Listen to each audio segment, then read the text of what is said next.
और मैं हूं सुबोध सिंह। आज आपके लिए लेके आया हूं लुसेंट की अगली क्लास, जहां पे आप लोगों को पढ़ना है राजपूत राजवंशों की उत्पत्ति, जहां पे आपको मैं पढ़ाऊंगा गुर्जर प्रतिहार। जो छात्र पहली बार देख रहे हैं उनको मैं बता दूं, मैं लुसेंट का क्लास अभी आपके सामने ले रहा हूँ। मैं कई सारी क्लास आपको ले चुका हूँ, जिसका लिंक आपको प्रीवियस क्लास का लिंक आपको डिस्क्रिप्शन बॉक्स में मिल जाएगा, जहाँ से आप जाकर के देख सकते हैं। और आज मैं आपको अगली क्लास प्रस्तुत कर रहा हूँ, जहाँ पे आपको गुर्जर प्रतिहार वंश के बारे में बताऊंगा। मैं बताना चाहूँगा ये लुसेंट है, जो जनरल कंपटीशन का बहुत ही बढ़िया बुक है। जनरल कंपटीशन का किंग इसको माना जाता है। अगर आप इसको पढ़ते हैं तो आप बहुत सारे प्रश्नों का एकदम फटाफट सही सही जवाब दे पाएंगे। तो चलिए मैं समय गंवाता नहीं हूँ, चलिए टॉपिक पर पहुँचता हूँ। आज है गुर्जर प्रतिहार वंश के बारे में पढ़ना। मालवा का शासक नागभट्ट प्रथम गुर्जर प्रतिहार वंश का संस्थापक था।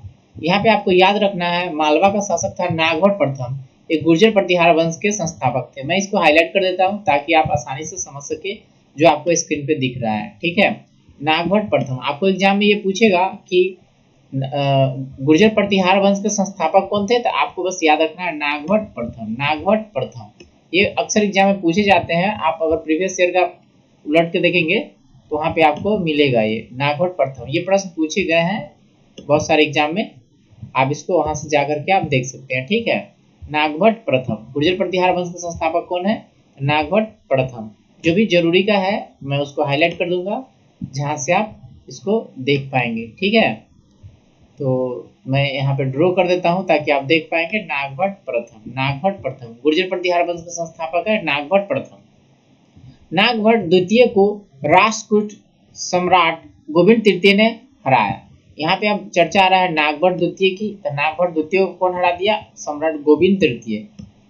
इसके बाद आ जाता है प्रतिहार वंश का सर्वाधिक शक्तिशाली एवं प्रतापी राजा मिहिर भोज था। और ये मिहिर भोज के बारे में भी अक्सर एग्जाम में पूछे जाते हैं। कौन वंश से था, तो गुर्जर प्रतिहार वंश से था। मिहिर भोज कौन वंश से, गुर्जर प्रतिहार वंश से। आपको याद रखना है मिहिर भोज कौन वंश से, गुर्जर प्रतिहार वंश से।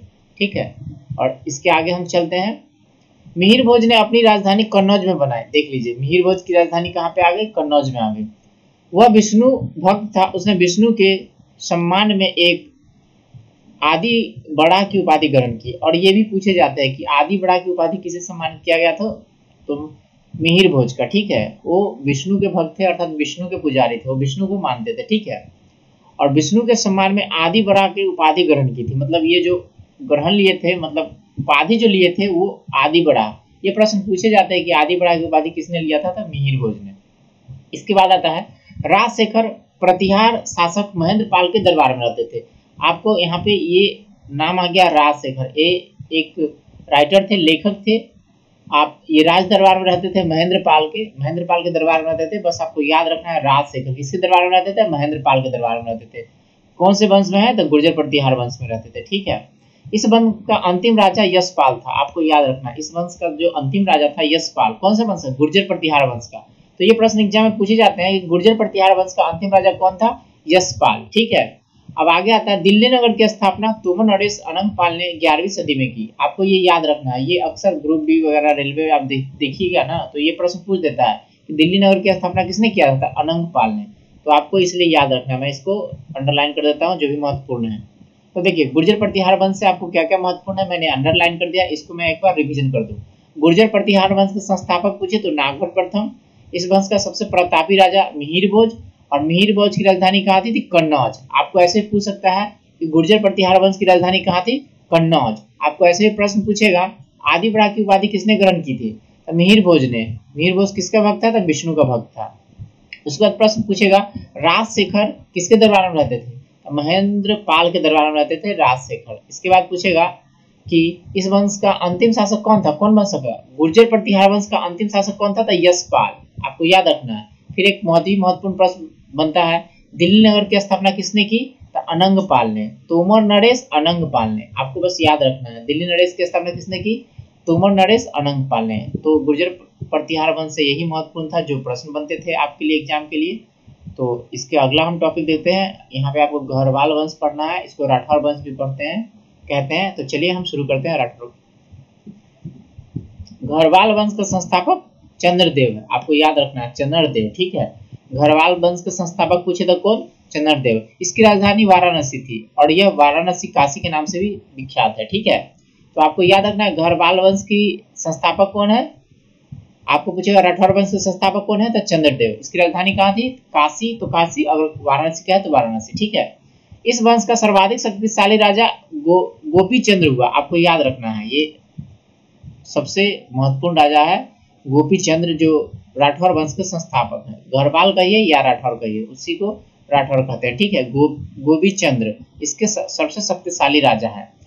इसके मंत्री लक्ष्मीधर शास्त्रों का प्रकांड पंडित था, यानी इनके समय में एक मंत्री थे लक्ष्मीधर, वो बहुत ही विद्वान थे, वो प्रकांड पंडित थे शास्त्रों का, जिसने कृतकल्पत्रु, ये पुस्तक का नाम है, कृतकल्पत्रु एक ग्रंथ है जिसकी रचना लक्ष्मीधर। आपको याद रखना है, ये अक्सर एग्जाम में पूछे जाते हैं, बीपीएससी वगैरह इस सब तरह के प्रश्न पूछे जाते हैं, आपको वहां पे मिलान करना होता है कि इस पुस्तक के लेखक कौन है, लक्ष्मीधर कृतकल्पत्रु, ठीक है। आगे आपका गोपी चंद्र की एक रानी कुमारी देवी, यानी गोपी चंद्र की एक रानी थी, यानी उनकी पत्नी जिसका नाम रानी कुमारी देवी ने सारनाथ में धर्म चक्र चिन्ह विहार, अब देखिए धर्म चक्र जिन विहार है, ये धर्म चक्र जिन विहार सारनाथ में बनवाया था। कौन बनवाया था, कुमार देवी, रानी कुमार देवी, गोपी चंद्र की पत्नी थी, ये रानी थी उनकी, ठीक है। सारनाथ में क्या बनवाई, धर्म चक्र जिन विहार। ये प्रश्न पूछे जाएंगे तो ये कॉर्नर का प्रश्न होगा, आपको याद रखना है।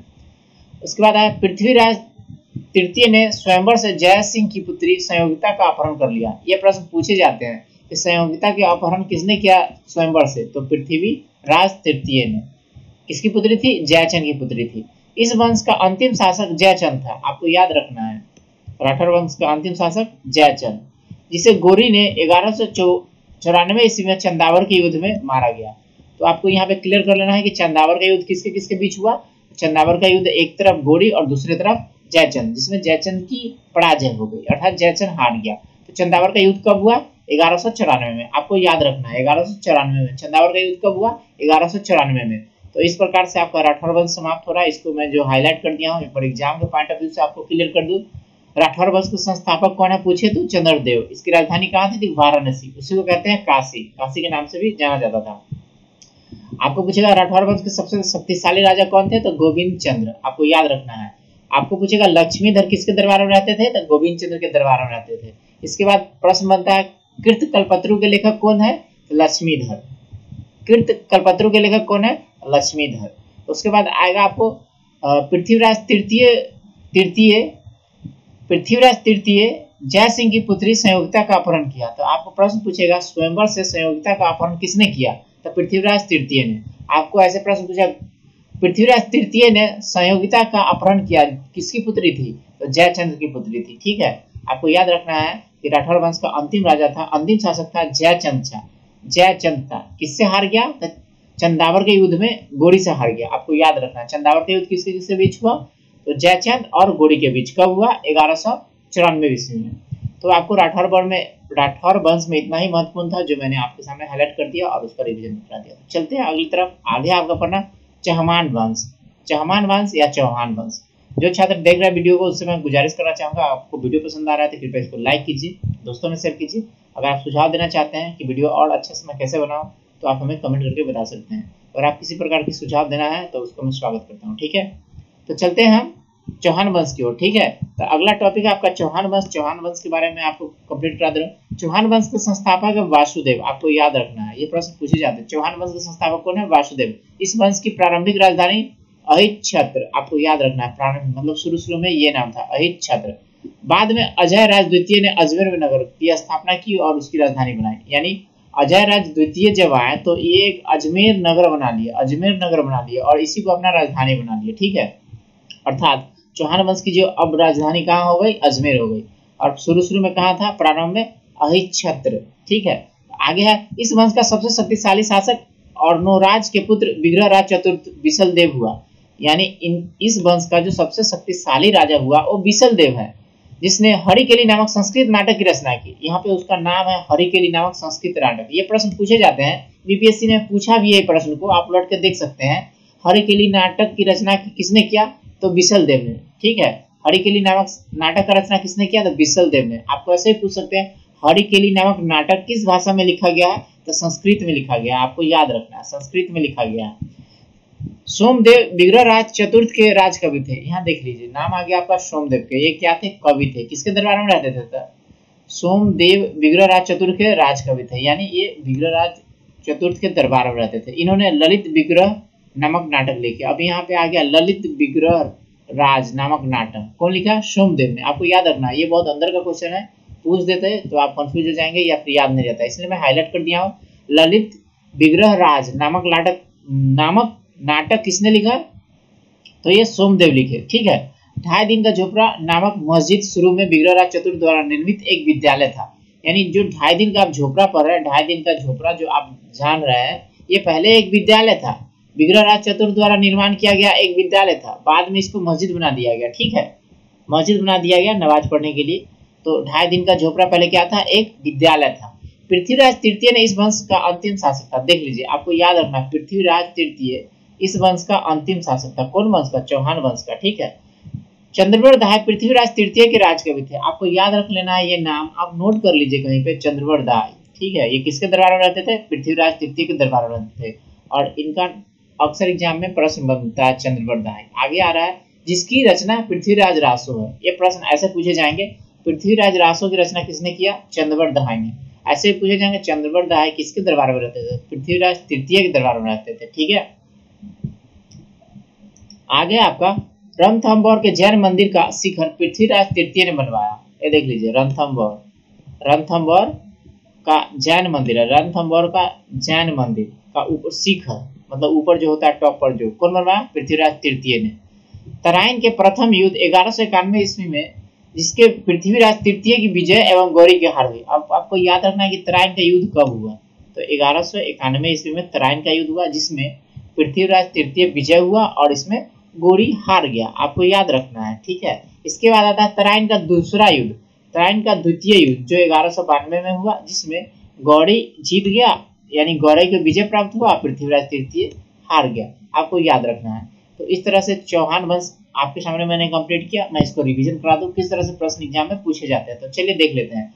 चौहान वंश के संस्थापक पूछे तो वासुदेव। इस वंश की प्रारंभिक राजधानी अहित छत्रक, और अजमेर की स्थापना किसने किया? तो अजय राज द्वितीय ने। अजमेर की स्थापना किसने किया?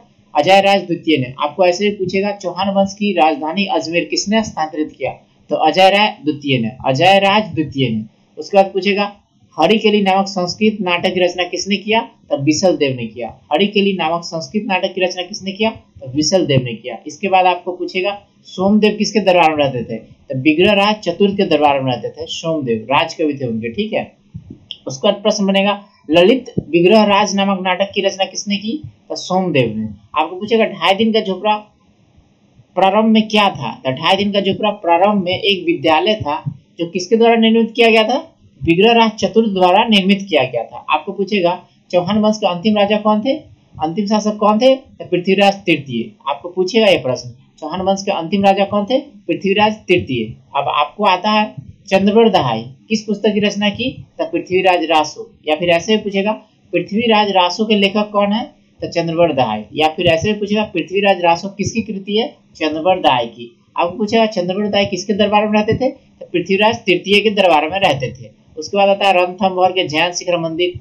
जैन शिखर का निर्माण किसने करवाया? तो पृथ्वीराज तृतीय ने। ठीक है। मंदिर का ऊपर जो होता है शिखर, उसको बोलते हैं। ठीक है। तो पृथ्वीराज तृतीय ने उसको बनवाया था। आपको पूछा, तराइन का युद्ध कब हुआ? तो 1191 में। किसके किसके बीच हुआ? तो पृथ्वीराज तृतीय और गौरी के बीच हुआ। ठीक है। पूछेगा, तराइन का दूसरा युद्ध कब हुआ? तो 1192 में। किसके बीच हुआ? गौरी और पृथ्वीराज तृतीय के बीच में हुआ, जिसमें गौरी की जीत हुई और पृथ्वीराज तृतीय की हार हुई। और तराई के प्रथम युद्ध में पृथ्वीराज का विजय हुआ था और गौरी का हार हुआ था। तो इस तरह से ये टॉपिक ही समाप्त हुआ। आगे हम आपको पढ़ाएंगे कल परमार वंश, और इसके बाद क्या आता है हम एक बार देख लेते हैं, आपके सामने प्रस्तुत करते हैं। कल हम आपको परमार वंश पढ़ाएंगे और उसके बाद चंदेल वंश पढ़ाएंगे, और इसके बाद एक टॉपिक और कंप्लीट करेंगे कल। वो टॉपिक क्या है हम नीचे देख लेते हैं। ये टॉपिक है आपका सोलंकी वंश तथा गुजरात के चालुक्य वंश। ये कल हम आपको सामने तीनों प्रस्तुत करेंगे। उम्मीद करते हैं कि ये वीडियो आपको पसंद आ रहा है। पसंद आ रहा है तो कृपया इसको लाइक कीजिए, दोस्तों में इसको शेयर कीजिए, और किसी प्रकार का आप सुझाव देना चाहते हैं तो आप हमें कमेंट करके बता सकते हैं। इस वीडियो में इतना ही। देश दुनिया के साथ जुड़े रहिए। जय हिंद, जय भारत।